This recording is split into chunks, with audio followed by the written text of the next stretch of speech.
Hari Om.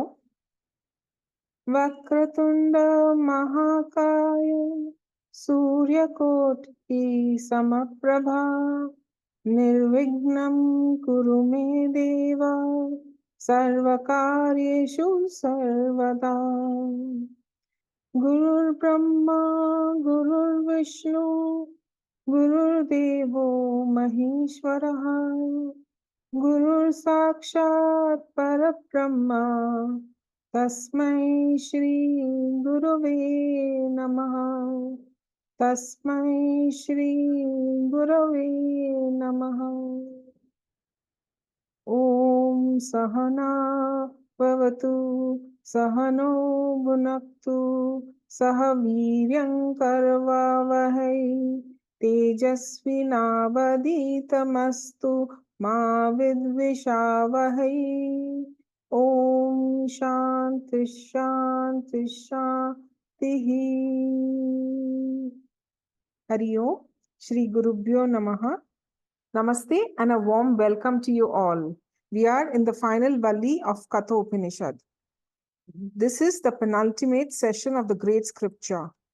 Yamadharma Raja brings the final teachings to us, the yogic way of meditation and the Vedantic way of meditating.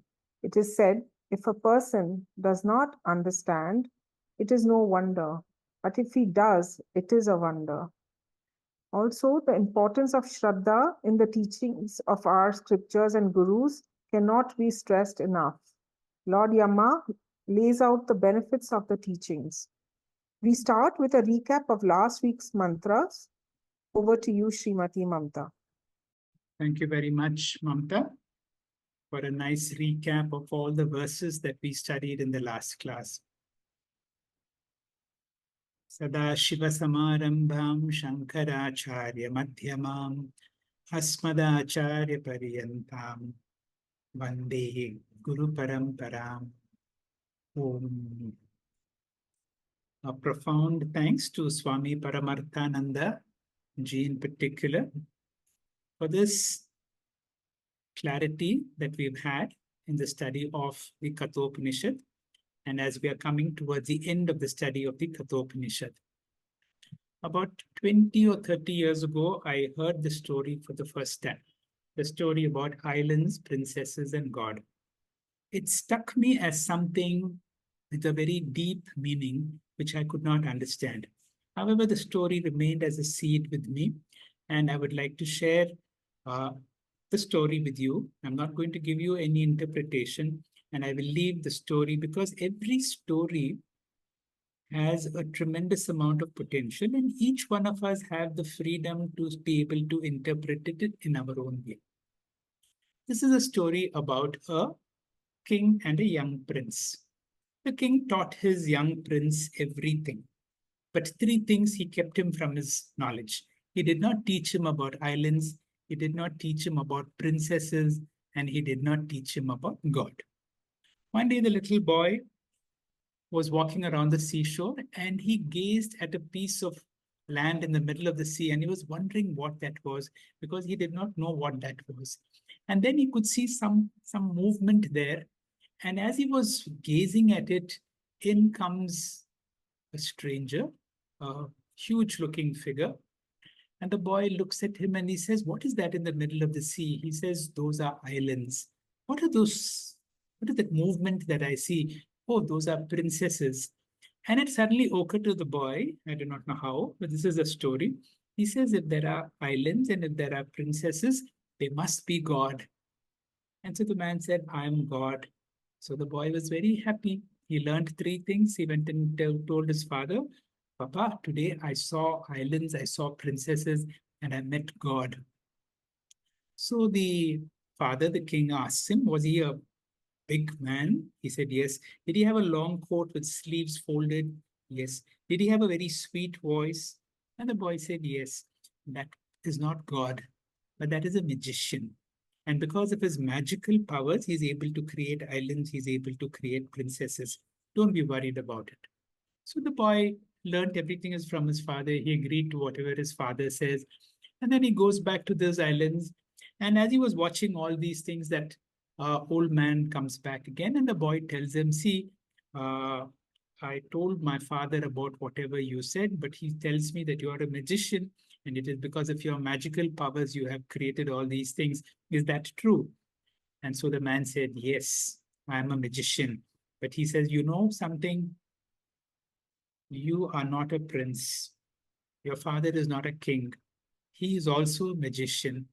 Through his magical powers, he has the ability to create an illusion of a king and a kingdom, and the illusion that you are a prince. Go ask him.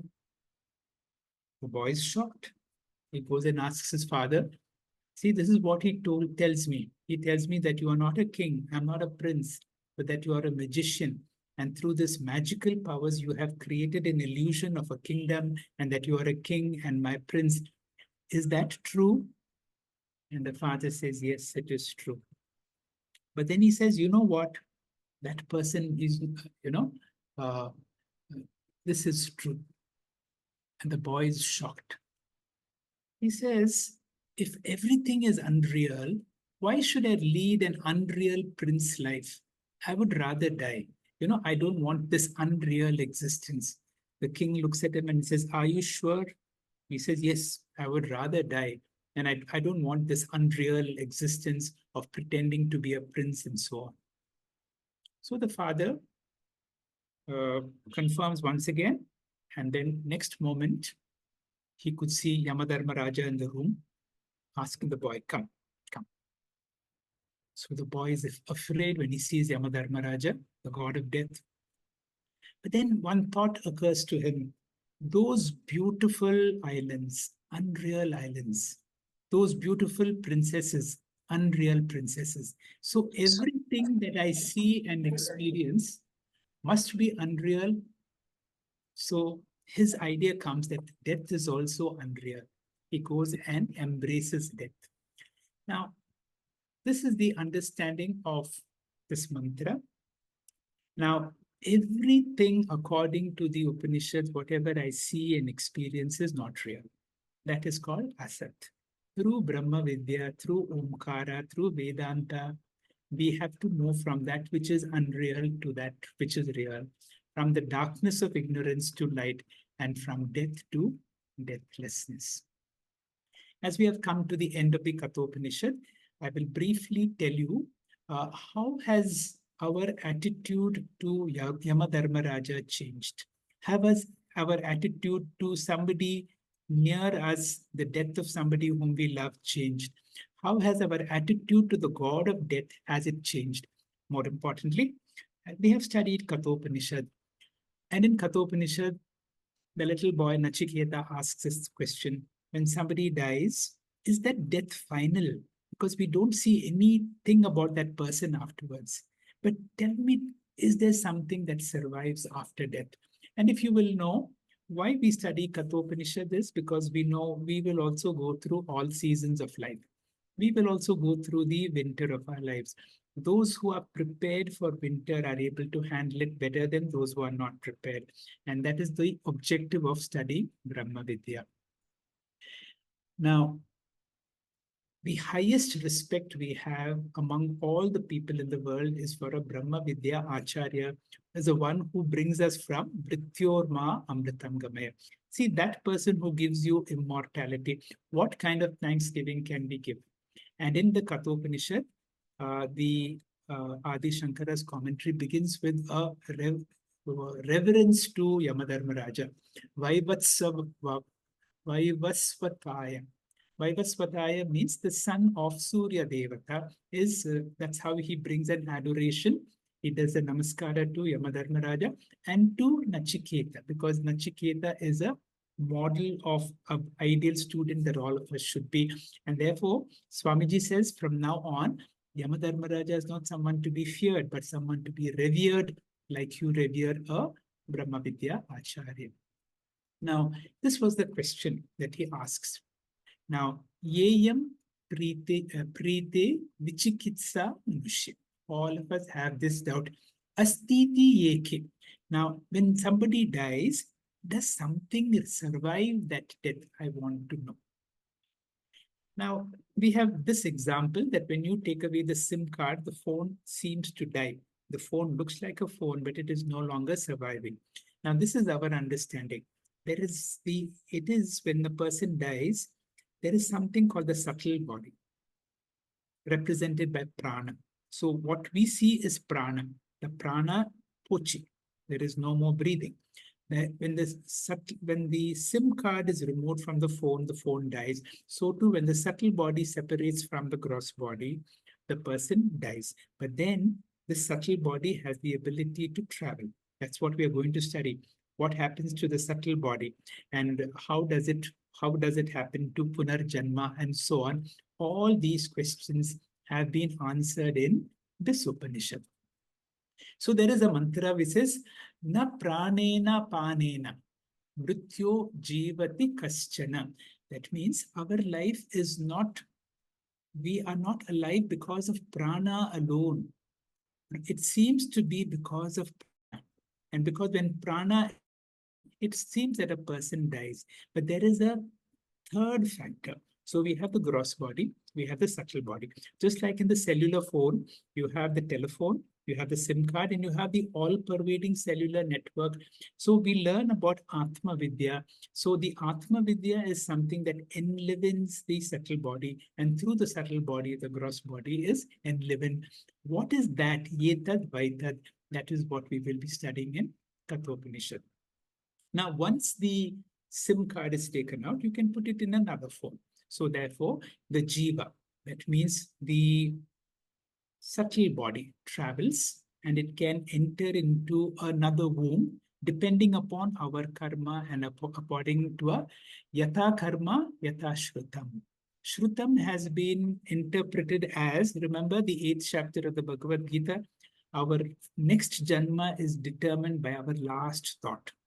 It can be also depending upon our karma. Our karma will decide our type of future births, and the karma and our last thought will also decide. That is why let our last thought be, Shantakaram Jagashayanam Padmanabam Suresham.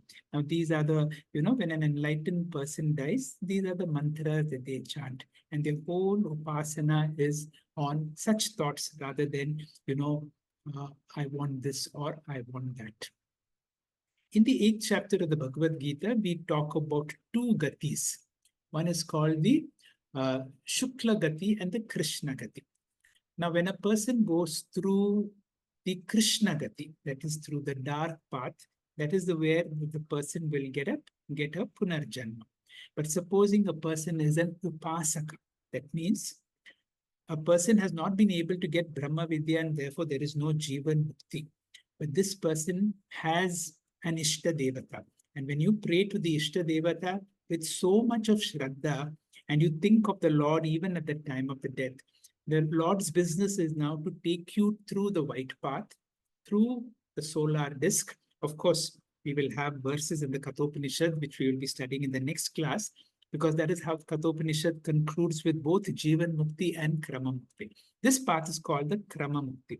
That means those who don't get Jivan Mukti, if you are an Upasaka, your Ishta Devata will take you to Brahmaloka, and from Brahmaloka you become a Videha Mukta. You attain to Mukti. Now, this verse, which is one of the concluding verses, the 16th verse in the last Valli, which will talk about the Shushumna Nadi. That means if you are a yogi, even if you are on a deathbed, if you are sitting upright, you know the time of death has come. And now you have Utkranta.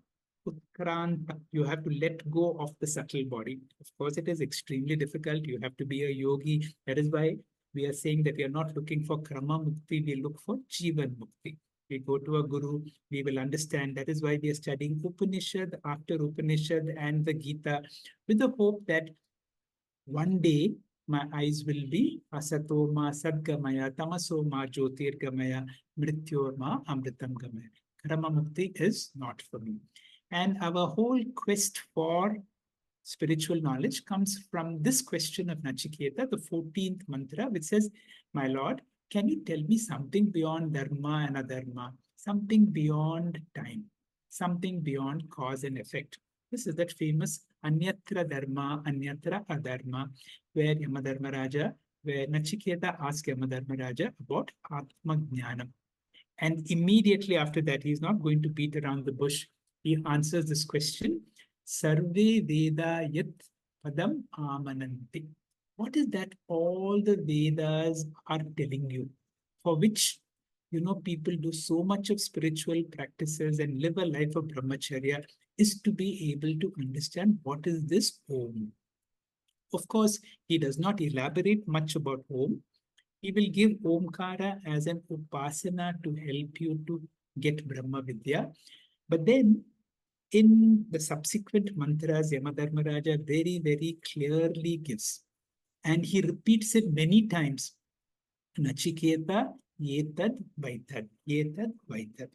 I will give you one sample mantra. There are 12 times he has given this Yetad Vaitad. All of them are important mantras where Yamadharmaraja is saying, now this is what you asked for.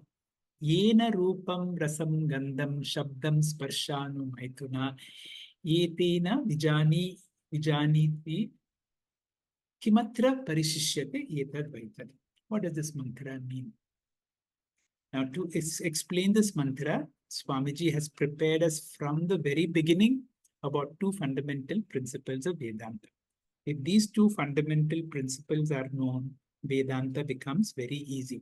What is the first principle? The first principle is based on a certain prakriya, a certain technique called Drik Drishya Viveka. Drik means the seer. Drishyam means the objects of my experience.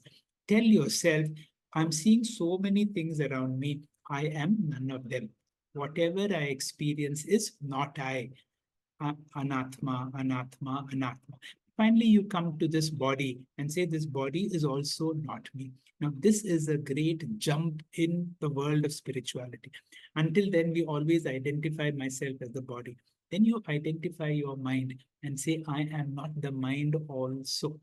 I'm not this Sukshma Sharira, I'm not the Stula Sharira, I'm not the Karana Sharira, I am the experiencer, which is the consciousness principle.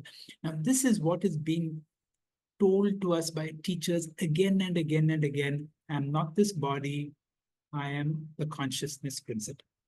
So, what is the first step? I dismiss the whole creation in the form of Shabda, Sparsha, Rupa, Rasa, Gandha as not me. Anything that I see and experience is not me. The second and the important jump is I'm not this body, I'm not this mind. Big jump. So the second principle. The second principle of Vedanta is what is the liberating principle. This has to be understood. If this has been understood, this instant you will get Jivan Mukti. This has to be understood. And what is that understanding? I am Nirguna. My body has attributes, but I have no attributes. Attributes means Shabda, Sparsha, Rupa, anything that can be experienced.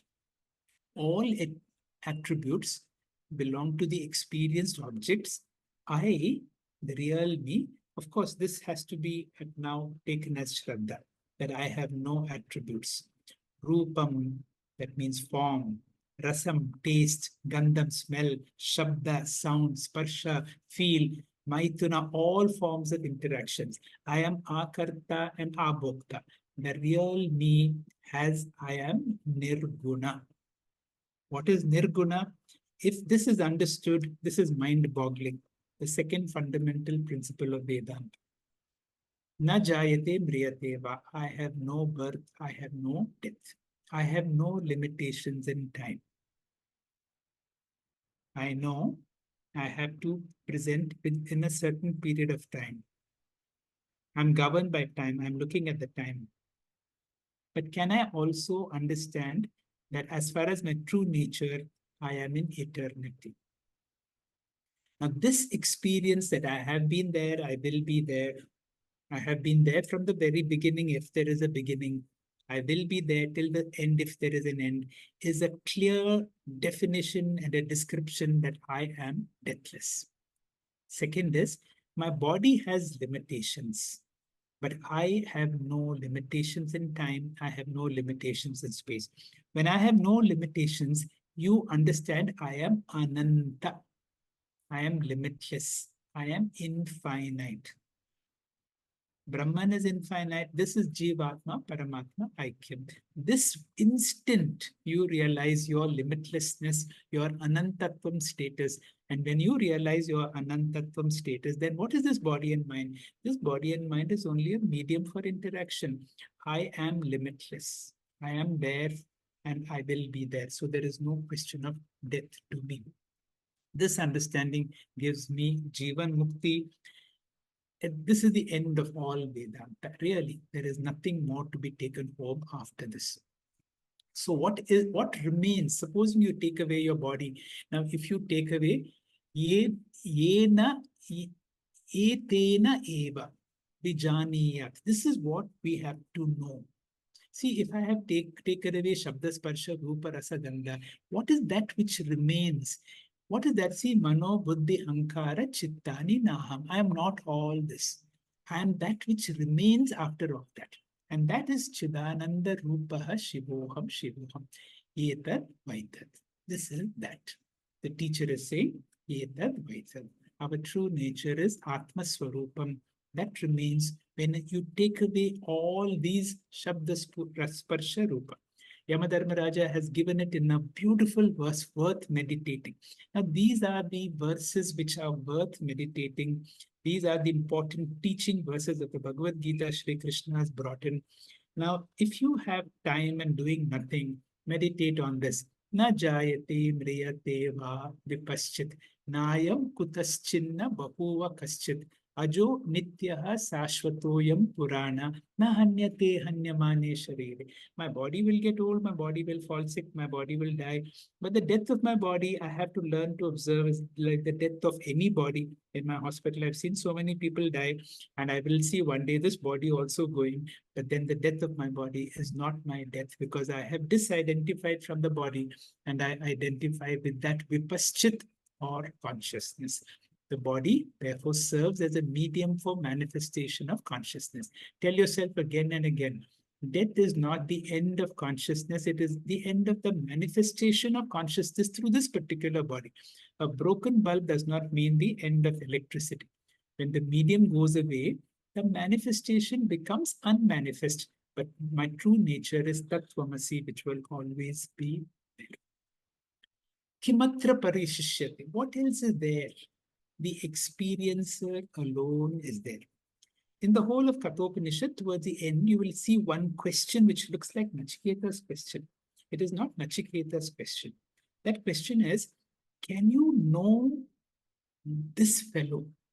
Can you experience this person? And the teacher says it cannot be experienced because it is the experiencer. When I am the experiencer, I cannot know myself because I have to claim I am that. And can I know myself? See, I don't require one thing, I don't require sense organs or mind to know that I am. Isn't it? You are.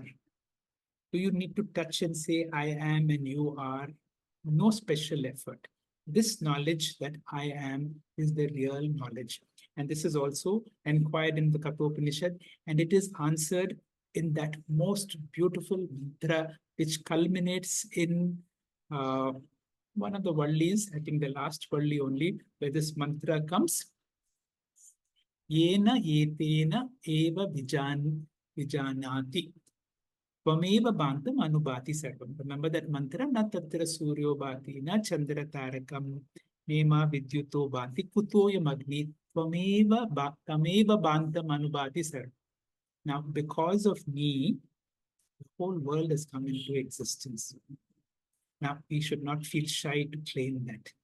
Mayeva sakalam jatam. Because of me, I lend existence to the whole world, and the whole world is sustained by me. The whole world comes back to me. This is something we have to learn to claim. So finally, what is Nachiketa's question? Anyatra dharma. When a person dies, does something remain? Answer is yes. My true nature remains. Etad vaitad. Let us anchor on this.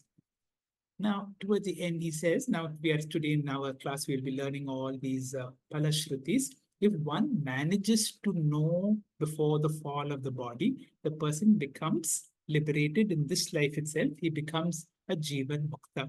Otherwise, Punarapi Jananam, Punarapi Maranam. Now, when we have come so close to the peak of Mount Everest, we have Manushutvam, Mumukshutvam, Mahapurusha. We are not going to miss this opportunity in this life. Let that be our commitment. So this is the aim of Vedanta, to train our minds to claim the Atma as the real I. The body mind is only incidental to help me to get Brahma Vidya. All other things are less important. So I have to learn to claim I am that. So what have we studied in the Kathopanishad? If you see Swami Chinmayananda's book, the earlier version had this beautiful picture. You see the pendulum. The pendulum signifies time. Omkara signifies movement from Kala to eternity. Omkara represents Anyatra Dharma, Anyatra Adharma, Anyatra beyond the 3 periods of time. So we discover our Swarupam. What is that? Naham Deham, but I am Atma Brahma. Remember this? Bhagavad Gita, Kinchidadit. If you study the Vedanta, then what happens? Yamena Charcha. You move out of Yama's list. In the sense, you means the body will go in Yama's list, but you are the observer of what Yama is going to do with this particular body, but it is no longer me. Remember, there is another very powerful verse. Let us use this verse for ourselves. Uttishtata Jagrata, wake up. Swami Vivekananda saying, Prapya Varan. Prapya Varan is obtain a teacher. For us, we have got a teacher already. Nibodhata, enlighten yourself. Shurasya Dara. You know, the spiritual path is difficult, but we make our commitment that we will work till we get Parama Purushartha in this life. These are the 5 points or 6 points Swamiji says. I am of the nature of eternal and all-pervading consciousness. Na jayate miriyate. I am the only source of permanent peace, security, and happiness. I, as Atma, live in this body, and through this body experience the whole universe. Anything that happens to the world, you know, world war may happen, but I'm the observer of a world war. It is not going to affect me. If I forget this, life becomes a burden. Whenever I remember this, I become a Jivan Mukta. Finally, has Kathopanishad helped you to change? Because the body will go through death. You know, at the time of the death, what happens? When the notice comes, when you know the body is going to die, Yamadharmaraja is going to release, even for all of us, for his own students, he's going to release his dutas. And these dutas are very crude fellows. Ati Bhishana Kalu Katuba, Katubashana, Katuba. You know, their language is terrible. They're very rough. Yamakinkara Pathale. All these Yamakinkaras surround you.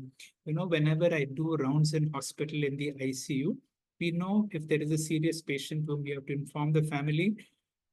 Through all those parameters, I know that Yamakinkaras are around. And what do? Kritatardana Paripidana. They torture the body. Marana Gamaya Samaya. Most of our patients are protected in the ICU. We are all there so that the patient does not have pain. But then, you know, when a person is dying, that pain is that person's personal pain. Marana Agamaya Samaya. Now, when my body is going through all that, what do we train ourselves to tell this? Lord Shiva and Parvati, who is the boss of Yamadharmaraja.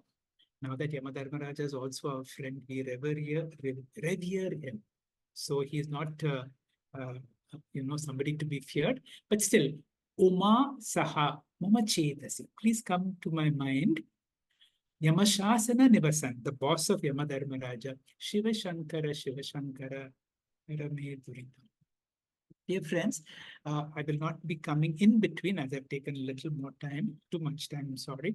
But Dr. Komal, please present, and each speaker will present these concluding verses, and I'm not going to come in between. Okay, sir. Om Shri Gurubhyo Namaha. We are seeing Atma Swarupam, Yamadharma Raja. In this portion of Kathopanishad, is guiding us through the stages in which we get a glimpse of Atma Swarupa. And now in the 11th verse, we see the role of quiet mind, role of yoga. Verse goes like this. Tam yogamiti manyante sthiram indriya dharanam apumattasthadha bhavati yogo hi prabhavapyayo. Tam yogam iti manyante. That is yoga, declares the wise ones. Sthiram indriya dharanam, where there is firm control over the center, over the senses. We saw in the last verse, when the five come to rest, yada pancha avatishtante. So that is the stage. If we recollect Ashtanga Yoga of Patanjali, we know yama, niyama, asana, pranayama, pratyahara, dharana, dhyana, samadhi. These are the Ashtangas of Patanjali's Yoga Sutras. So we are seeing the dharana stage here. You can see the term dharanam, sthiram indriya dharanam. The pratyahara is sense control. Control looks like an active verb, active word, but actually in this Upanishad, in the previous verse, we actually saw we have to keep them at rest. So that's the actual, it gives a passivity to that process. So that is pratyahara stage. The next stage is dharana. Dharana is concentration, to focus, like this young boy who is trying to balance a bicycle. Very difficult to reach that and further to stay there. That's why in our Vedantic teachings, right from Tattva, so we have been repeatedly told by our Swamiji that yoga will take you to certain level of sadhana, but you need to go beyond it. Yoga reaches up, takes us up to the dharana stage. The furthest two stages of dhyana and samadhi is where we need to go further to get the Atma Swarupam. Your aim is not just to balance the bicycle. Once you attain that balance, two things. One, it's not going to stay forever. You have to be eternally be aware that you are going to topple any moment, and you need to make a constant effort to be in that position. That is yoga, concentration, focus. But that's not the end of it. Once you have balanced, you need to move forward. You have to let go. You have to defocus from the handle and see further towards the road. So that's the important step we need to see here, is that the sadhana does not end here. But even this quiet yogic state comes and goes. Yoga hi prabhava yayo. That means even that is a temporary stage. That's a kind of, it requires a constant efforts to be there. We have reached, come to the end, come to the limit of where our intellect can take us in our route to Atma Swarupa. This is the limit. Once we get into this concentration, once we get into this dharana stage, yoga stage, beyond this point, our intellect is not going to help. This is where we are going to get detached from our intellect and focus further. How do we focus? Because from here onwards, intellect is of no use. Imagine like you are going into a supermarket or going into a ride, or you are going into a bungee jumping.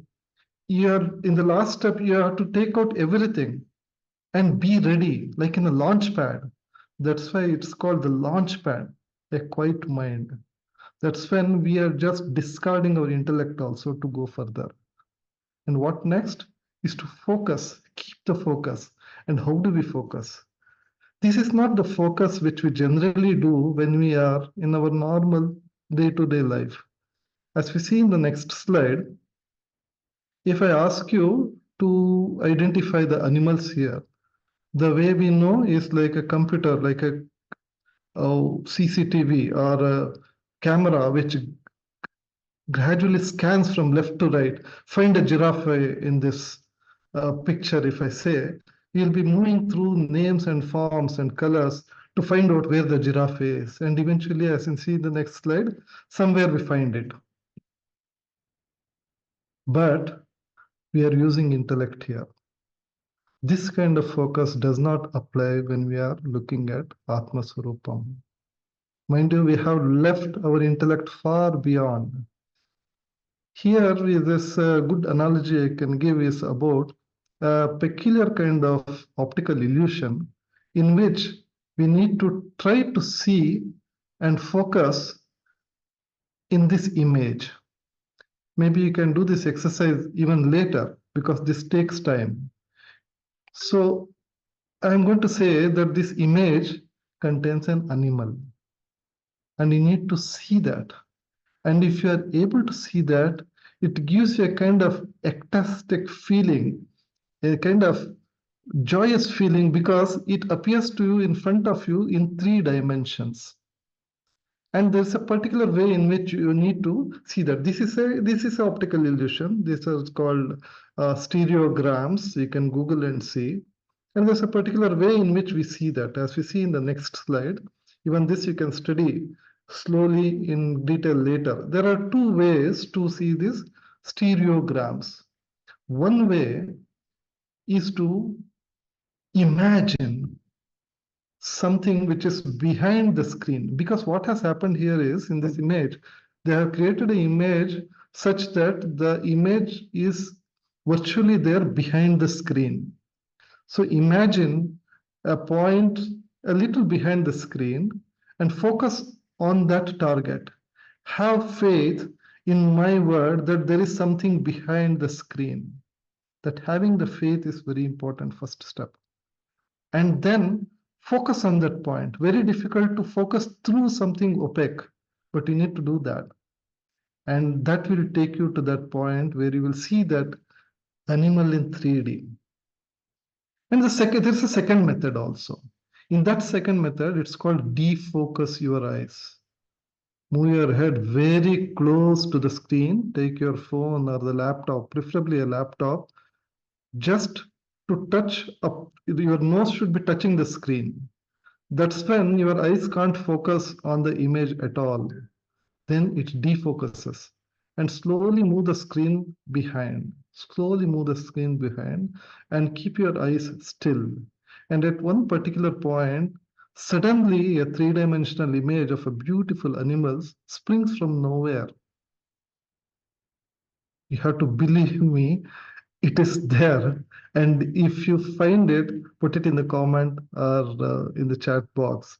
So you will be amazed to see how something springs up from nowhere.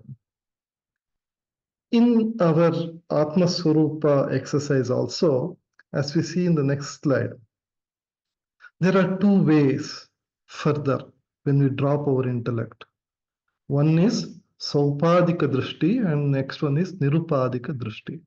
Saupadika Drishti is to identify, that's the starting point for the beginner. You have to have a faith, you have to accept, even if it is subtle and fragile. Then you see self as existence, upalabhyavya. Self is seen as a conditioned entity with upadis. The second way of defocus is Nirupadika Drishti, in which later stage for the more advanced students, where faith grows into a firm conviction. You're okay to let go. Like I said, you're okay to, this is the leap beyond. As you see in the Kathopanishad, the title from the Sandipani experience, Swami Guru Bhaktananda, it's a leap into the beyond. So that's where like bungi jumping or hand gliding, that's when you let go of your feet on the ground, fully have faith and go further, leap, and that will take you to the beyond. Self is revealed as it is really there. That's the defocusing stage. And this background you are seeing is from a very beautiful place from Sandipani ashrama in Mumbai. And it has a peculiar temple because, Swami Chinmayananda, he talks both about Sopadika Drishti, Nirupadika Drishti, both with Arupa Ishvara as well as Sarupa Ishvara. So that what temple can be there inside a Sandipani ashrama? So in a particular corner in Sandipani Ashrama, there is a temple dedicated to Mahavakyas. It's called Mahavakya Temple. And in that sanctum sanctorum of that Mahavakya temple, there is this one of this kind of stereogram. The idol there, the murti there is actually a photo and it is a stereogram.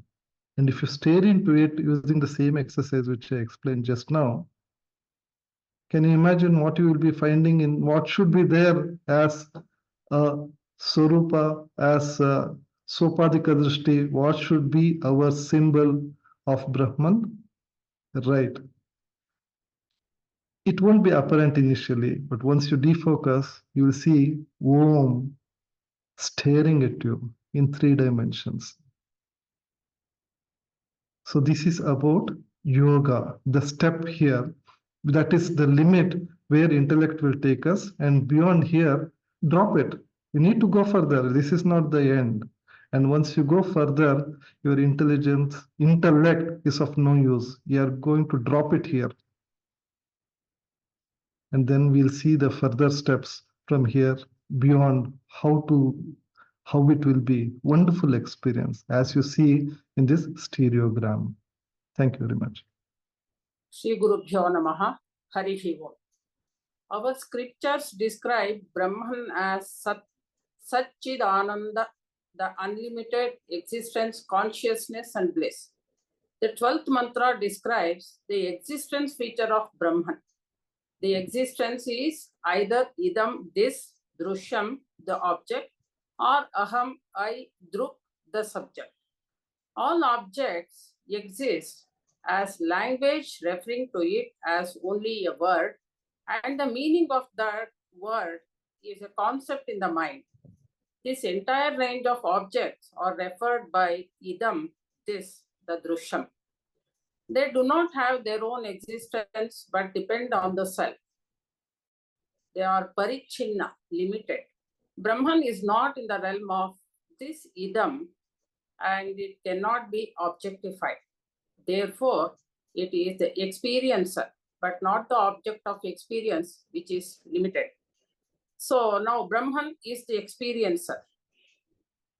5 aspects of the experiencer are: it is undeniable, it is continuous through all types of experiences, it cannot be objectified, its nature is Satyam Gnanam Anantam Brahma, unlimited existence but not an object, consciousness because it reveals everything, and continuous because it is unlimited.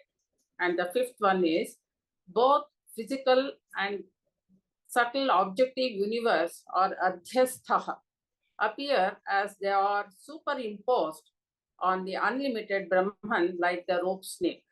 In the word I am, I refers to Chit, the consciousness, and Am refers to Astitva, the existence feature of Brahman. With this background, let us understand the mantra.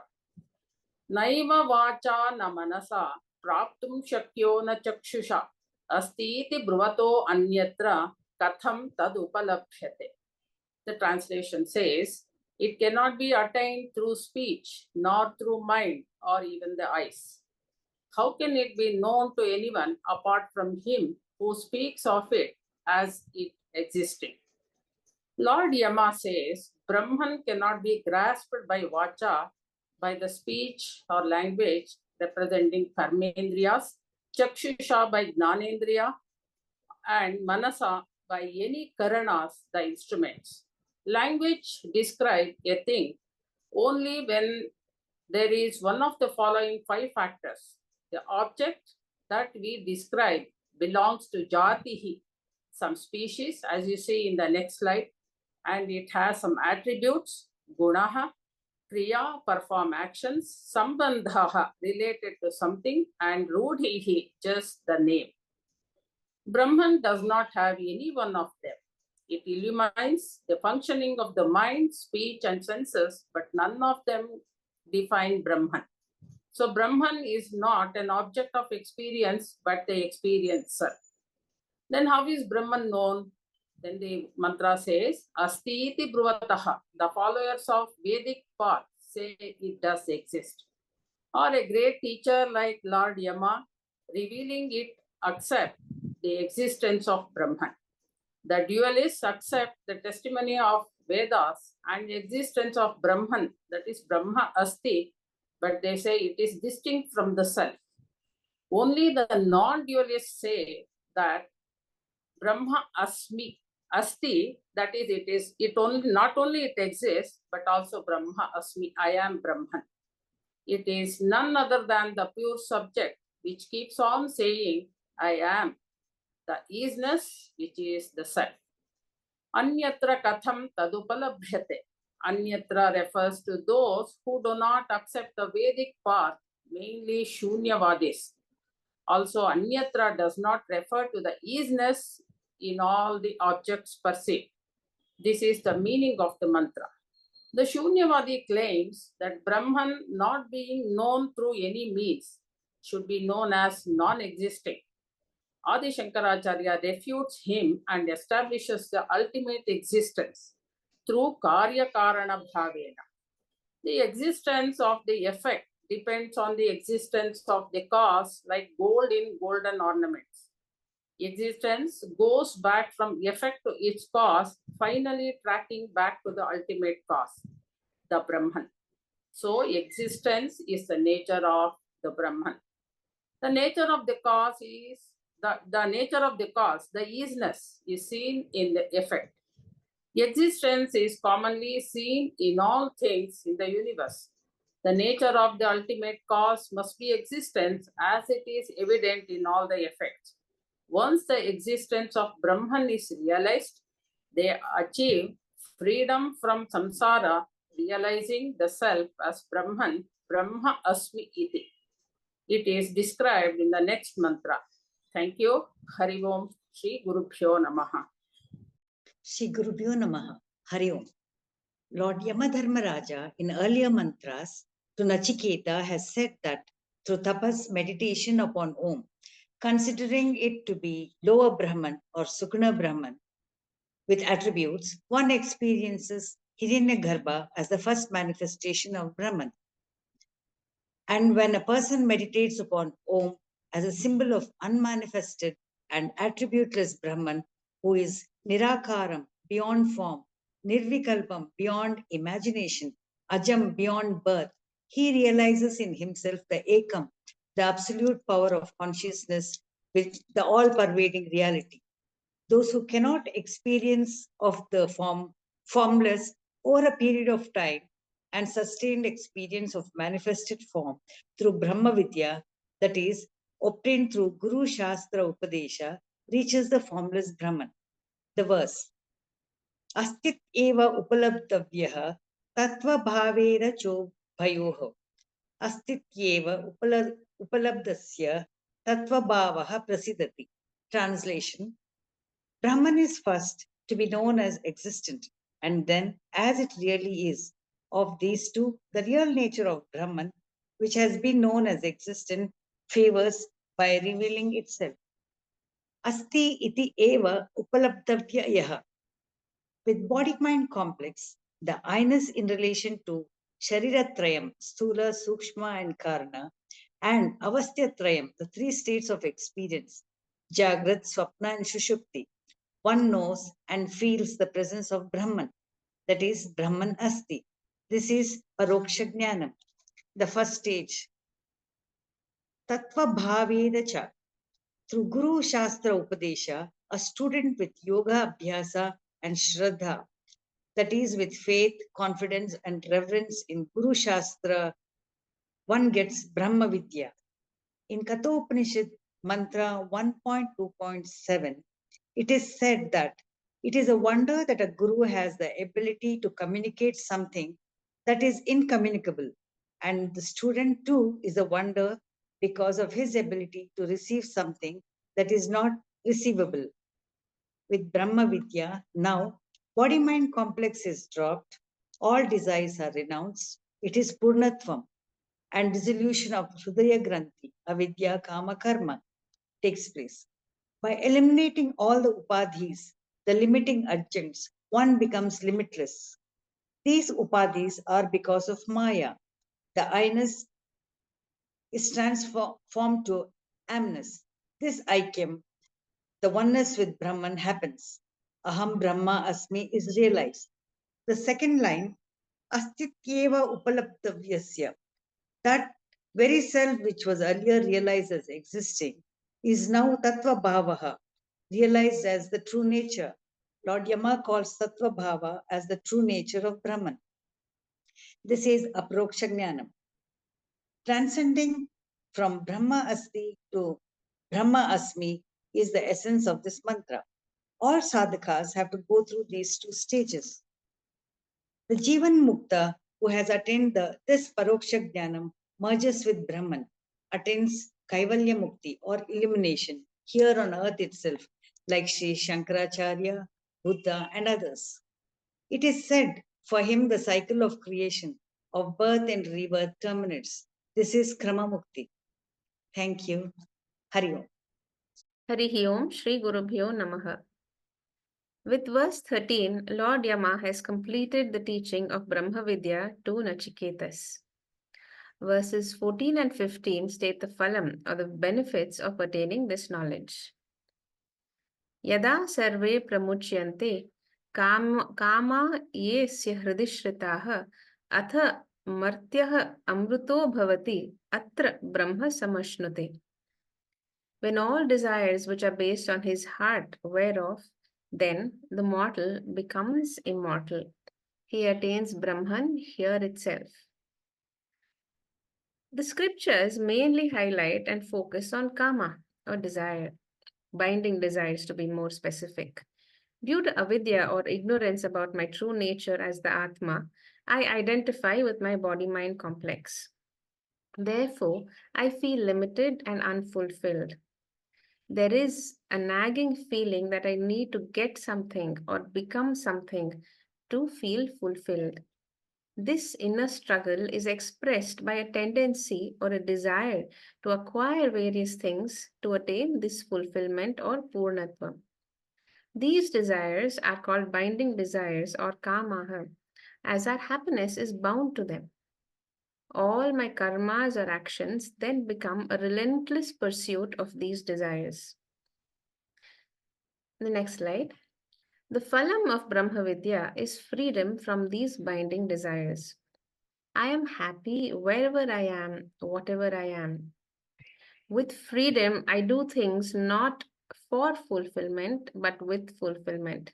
We have heard this before, even in the Bhagavad Gita. Desires will still be there, but my happiness is not tied to them. Externally, my life continues as it is, the same daily routine, but now it is no more a grind. Internally, there is a paradigm shift in my mental makeup. I am free from the problems of samsara that is characterized by desire, anger, greed, delusion, arrogance, jealousy, and fear. I am a Nitya Muktaha. Sri Krishna in the Bhagavad Gita borrows from this mantra in the Kathopanishad when he describes a Sthita Prajna in verse 2.55.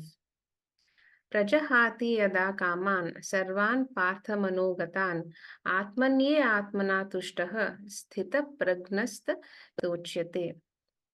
Satisfied in himself by himself. When one gives up all the desires obtaining in the mind, then he is said to be a man of firm knowledge, a sthita prajna.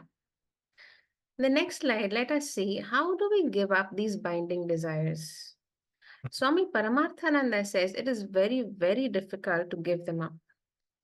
We can't make the desires appear like sour grapes and pretend to stop wanting them. The only way is through the knowledge that you are already Purnaha, complete, full and fulfilled. The clinging desires then lose their attractive power and fade away. Just like when our stomach is full, nothing on the table can make us eat, however delicious it may be. Coming to the verse in the next slide, Lord Yama says, when all the desires in the mind, hridi, antakarana manase, wear off, amruta bhavati, one becomes free of the cycle of mortality. That is, he becomes immortal. This includes the desire for moksha. The last desire is the desire for desirelessness. The Gnani has no desire even for moksha because he understands that his own nature is moksha. He is moksha swarupa. In verse 8.6 of the Gita and in the Mundakopanishad too, it is said that the next birth is decided by the strong desire that a person entertains at the time of death. So when one gains gnana and he has no more desires, and therefore he is not born again and does not die again, and thus he becomes immortal. Truly speaking, next slide, the mortal does not become immortal because it is impossible for the finite to become infinite. Travel from mortality to immortality is a travel from ignorance to knowledge. It is not physical but intellectual. I, who thought I was limited and mortal, now know that I am the Atma and immortal. Even this intellectual travel drops after a point when we let go of all our koshas. I become one with Brahman when I drop the notion that Brahman is away from me. This clearly means that I must be alive to drop this notion. Hence, moksha is not a distant afterlife experience, but atra, here and now. Here and now. Thank you. Hari Om. Shri Gurubhyo Namaha. Mantra 15. Yada sarve prabhidyante hridayasya iha grantayah atha martyah amartha bhavati etavadahi anushasanam. Very similar to the previous verse, which discussed karma. Here we are talking about ajnana. This mantra describes the benefit of Brahma Jnanam as an intellectual shift from the notion that I am mortal to the knowledge that I am immortal. Hridaya Granthi Nasha. Here, Hridaya means mind and Granthi means not. We have seen this before in the Mundaka. Bhidyate Hridaya Granthi Chidyante Sarva Samshaya and Saha Avidya Granthim Vikirati Iha Saumya. So, what is the meaning of not or Granthi? It means ignorance, because ignorance is like a firm and ancient knot which cannot be easily disentangled. Dhradavatu Granthi. Also, a knot is that which joins two things together or many things together. Here, it is a knot of ignorance because of which I, the Atma, am entangled with the body-mind complex through my abhimana. So, the knot or granthi is self-ignorance expressed as abhimana. And this abhimana could be deha abhimana, stula, sukshma, karana, sharira abhimana. Then we have the karta, bhokta, pramata abhimana. We have jati, varna, ashrama abhimana. In short, all-inclusive, we can call it port abhimana. Abhimana towards our possessions, obligations, our various relationships and transactions. Each of these abhimana is a knot, a granthi. What really happens is, due to the proximity of the body-mind complex to the Atma, the attributes of an Atma seem to belong to the Atma, just as a clear crystal appears red in the proximity of a red rose. This erroneous perception is called Anyonya Adhyasa, and here it is called Avidya Granthi. Ahankara Mamakara Granthi is Avidya Granthi. Atma and Anatma seem to be inseparably knotted together. So with Jnanam, one becomes an Antara Sannyasi. We realize that we just need to be Asanga Sakshi, na karmana, na prajaya, dhanena, tyagena eke amritatvam anshu. This was from Kaivalya Upanishad. Sarve grantayaha hridayasya prabhidyante means Jnanam destroys all these abhimana knots. The result of destruction of these knots is Atha Martya Amrita Bhavati. The mortal jiva becomes immortal. Principle being, when I identify with the body, I claim its mortality. Now, mortality per se is not samsara, but abhimana in that mortality is samsara. For example, here's a lady who could represent any one of us. As she reads the obituary column of the newspaper, her thoughts are, Jatasya hi dhruvo mrityaha. But when she loses a dear and near one, she's shattered. A jnani does not identify either with his body or with anybody. Therefore, Amrita Bhavati. Yamadharmaraja now concludes his teaching by saying, Etavadahi Anushasanam. This alone is my teaching about Atma Tattvam, my answer to your third point. Thank you. Thank you. Brahman is the causeless cause. Brahman is the subtlest, like no other. Actually, there is no other. We must be sensitive to not objectify Brahman, but rather I must claim Brahman Aham Asmi, ever free. Lord Yama has shown our real nature survives the death of the body. It is that which is beyond dharma and adharma, time, and it is beyond cause and effect. Next week, we have the final verses of Kathopanishad. Our great gratitude to our gurus and our Guru Parampara. We are grateful to Dr. Hegre and to all the speakers of the day, Srimati Mamta, Dr. Komal, Dr. Rama, Srimati Padma, Srimati Panaga, and Dr. Anupama. We meet again for Gita Verses session 22 of GIFT on Monday, 15th April 2024. Om Purnamadah Purnamidam Purnat Purnamudachyate Purnasya Purnamadaya Purnamevavashishyate. Om Shanti Shanti Shanti Harihi Om Shri Gurubhyo Namaha Harihi Om.